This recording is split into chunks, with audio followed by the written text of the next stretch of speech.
Thank you very much. Hello, my name is Sophia Rishyna. I'm a PhD student from the University of Mannheim, and I will be presenting to you my research, which is my PhD, which will be part of my PhD project. So a very short outline, what I'm talking to you today about. I'll give you a short introduction.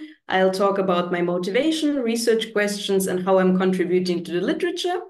Then we have a very short historical background. I'll describe to you my data, and then I will show you some results on Jewish inventors, female inventors, and foreign inventors. And then I will conclude with the results I have so far.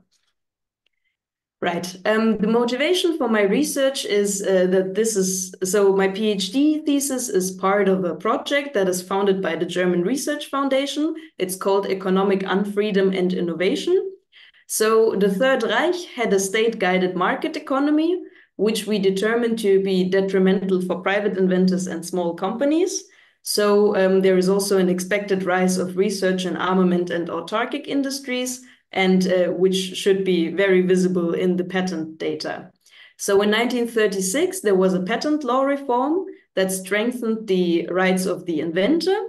It allowed for compulsory licensing, and it compensated inventors for defense patents, which were kept secret. What I'm doing is I create a completely new patent data set from 1933 to 1942. You saw here, so this is how my patent data looks like. It's Verzeichnis der vom Reichspatentamt erteilten Patente. This was an annually published register from 1933 to 1942. I also analyzed the intricacies of the Nazi patent system, and I examined the systemic legal discrimination of Jews, foreigners, and women. My research questions are what the patent system of the Third Reich looked like, and in which ways was it National Socialist? Was there systemic discrimination, and if so, towards whom was it targeted? Did innovation already shift toward war-related industries before the 4-year plan of 1936, which stipulated that in 4 years' time, the economy and the army had to be fit for war? And how did the adjustment from the applicant principle to the inventor principle impact innovation, especially regarding inventions by employees in large companies?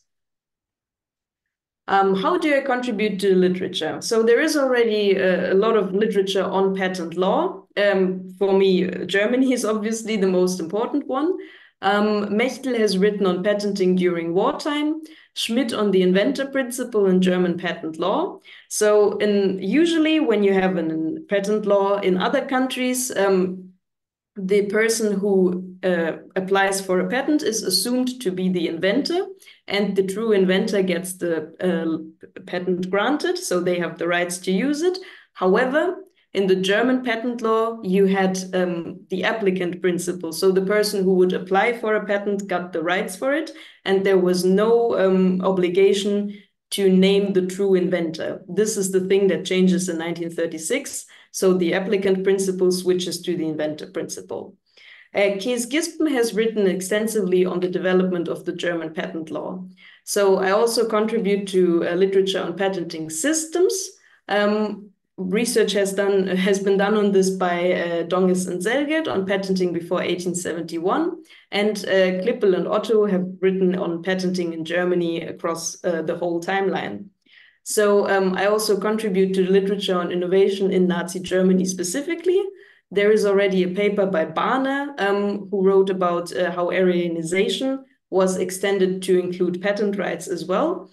Gispen has written a whole book on the politics of inventing in Nazi Germany, and Margit Seckelmann has written on individuals inventing for the Volksgemeinschaft instead of for their own sake.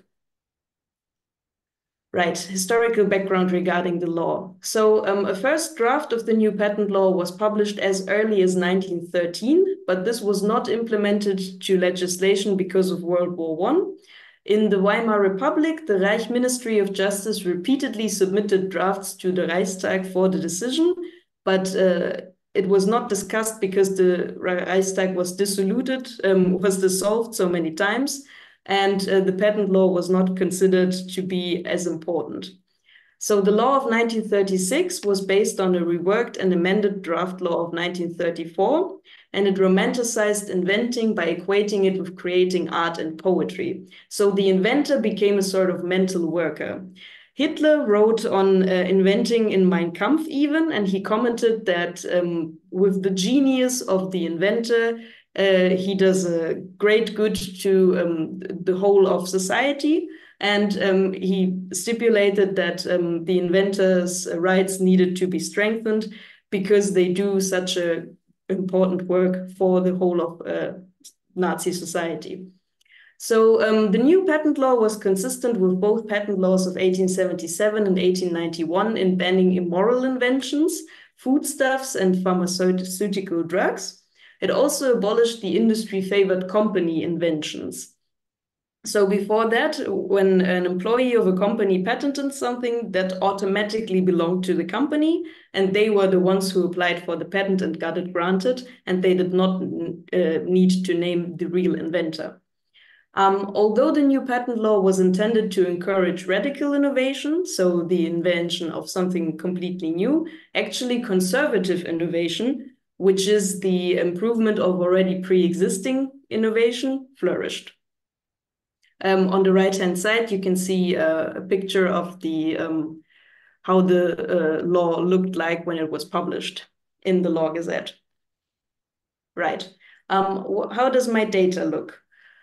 My data source, as I already showed you, is the annual ist the Verzeichnis der vom Reichspatentamt erteilten Patente. So this exists in 10 volumes from 1933 to 1942. I have chosen 5 volumes for analysis, 1933, 36, 38, and 1941 and 42.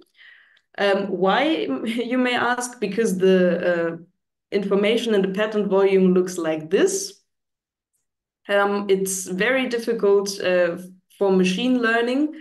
So we had to collect the data by hand, basically, to get it into the table you see here.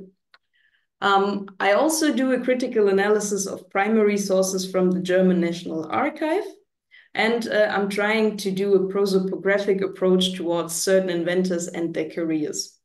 I also utilize the patent data for purposes of descriptive statistics because I'm not a trained economist, I'm a trained historian. Right. Why did I choose these years? Because 1933 is the last year of Weimar invention. 1936 is the last year before the implementation of the new patent law. And 1938 is the last year before the war. And 1941 and 42, there has happened a lot in these years. A lot of countries are no longer considered foreign countries. So they become domestic countries now, like Austria, Czechoslovakia, Bohemia, and Moravia. And so Czechoslovakia becomes Bohemia and Moravia. Poland, obviously. So, yeah, because it's the war years, I was very interested in how the war impacts innovation.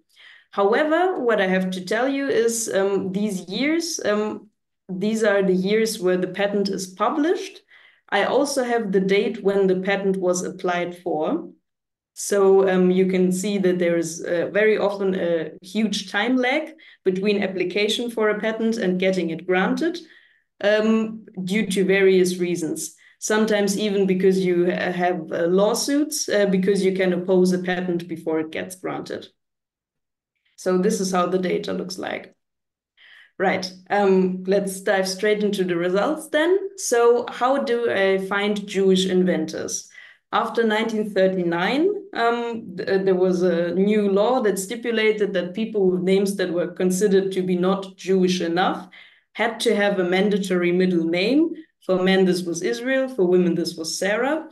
In their documents. So when they applied for a patent with their name, they had to give this mandatory middle name as well. So in 1941, these were the inventors who had this mandatory middle name, and these are the categories that they applied a patent in. So we have photography, saddlery and bicycles, paper products, horn carving materials, The only woman in the sample invented in handheld and travel devices.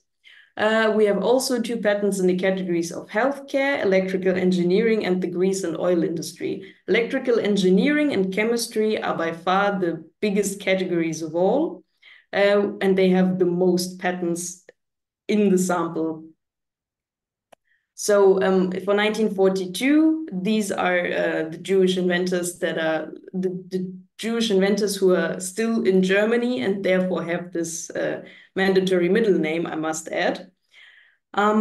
Because I have also just done something else with the data that I have.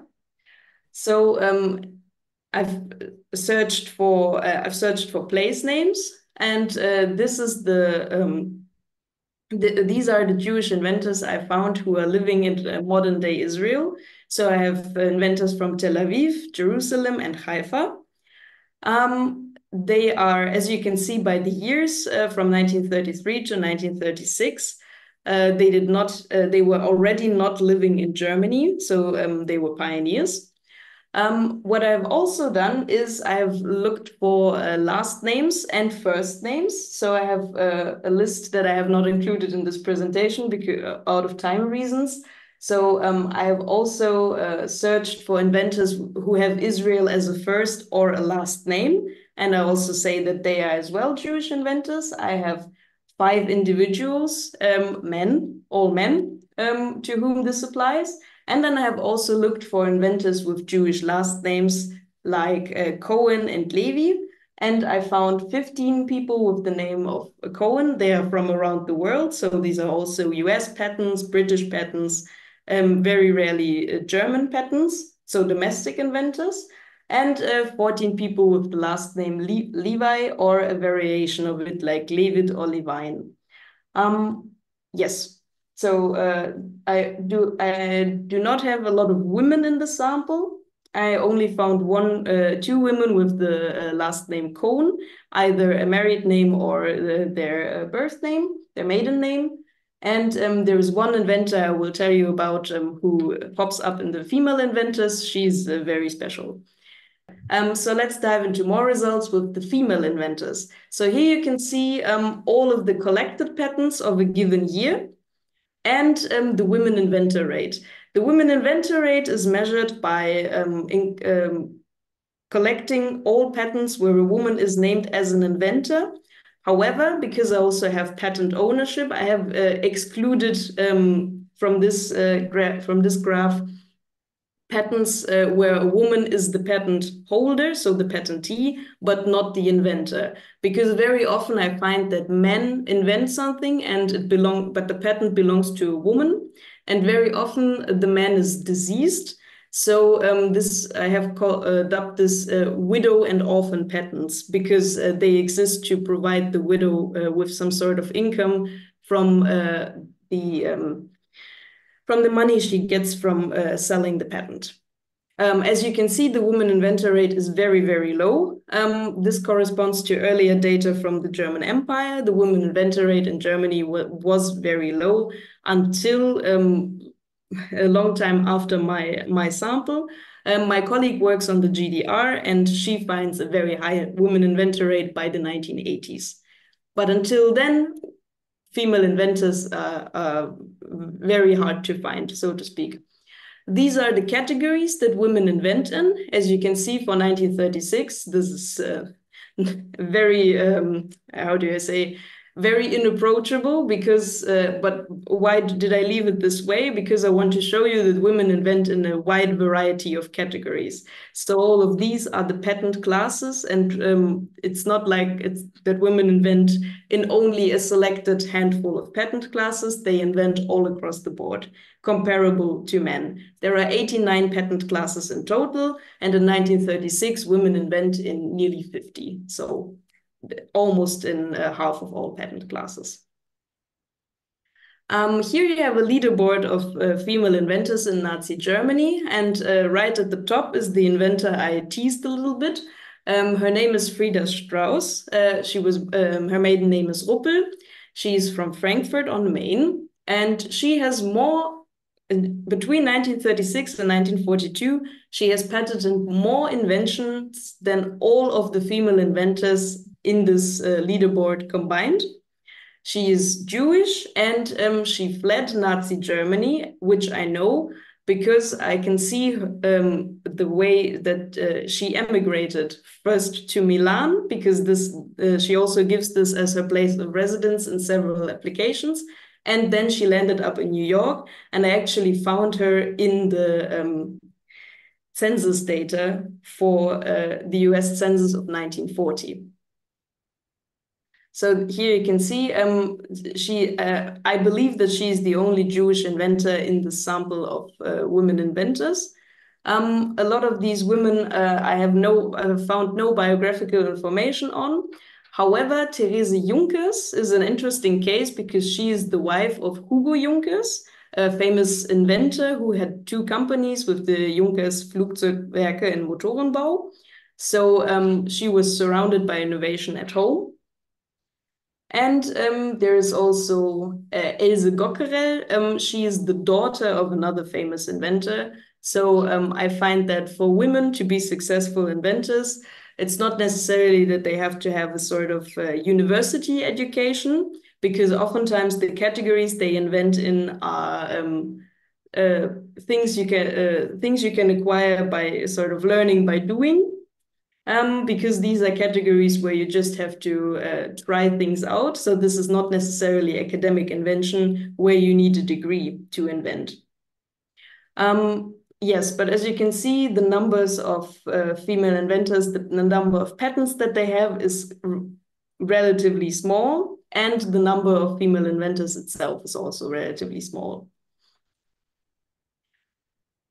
Right. A little bit more about Frida Strauss. She was born between 1908 and 1910. I have not yet found the concrete year, in Frankfurt on the Main. She is the daughter of a graduate engineer, Sigvard Ruppel, and Emma Ottilie Ruppel, who was born under the name of Goldschmidt.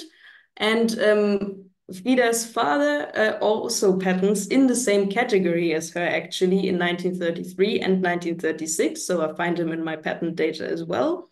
They are a family who are very interested in patenting light switches.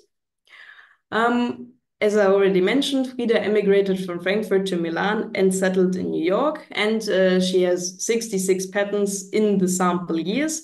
It's very possible that she had even more in the years that I do not look at in my sample.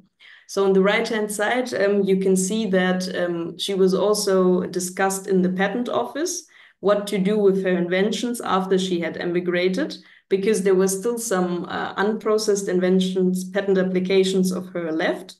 And because she was Jewish, and after 1943, the patent office decided to no longer continue Jewish applications, because they wanted to withhold the inventor's honor, which would be bestowed if you grant a patent to a Jewish inventor. And I have also found, regarding Jewish inventors, very often people write to the patent office and say that they have a Jewish co-inventor and that they want to omit their name from the patent application, and they ask whether that is legal. This is also the case for firms who do not want to be associated with the Jewish inventors. Very shortly about foreign inventors, you can see that the number of foreign inventors declines dramatically in Germany. Right, you can see that here. This is for foreign inventors, and this is for foreign patentees, so for foreign patent holders, also for companies. In the beginning, in 1933, 27% of foreign countries were present in my sample. By the end of my sample, nearly everything is actually Germany. Only 10% are left as foreign countries who still patent in Germany. I conclude, with the start of World War II, patents from citizens of enemy states declined, so the confiscation of enemy patents went both ways. There is no longer an incentive to patent. The low number of female inventors corresponds to earlier data from the German Empire. I find that women are far more likely to co-invent, either with a company or an individual. The Patent Office debates how to exclude Jewish names on patent applications legally. I do not observe this in my data because the last patent index was published in 1942. I do not find a decline of patents in consumer goods, and the inventor principle leads to more inventors being named by employers.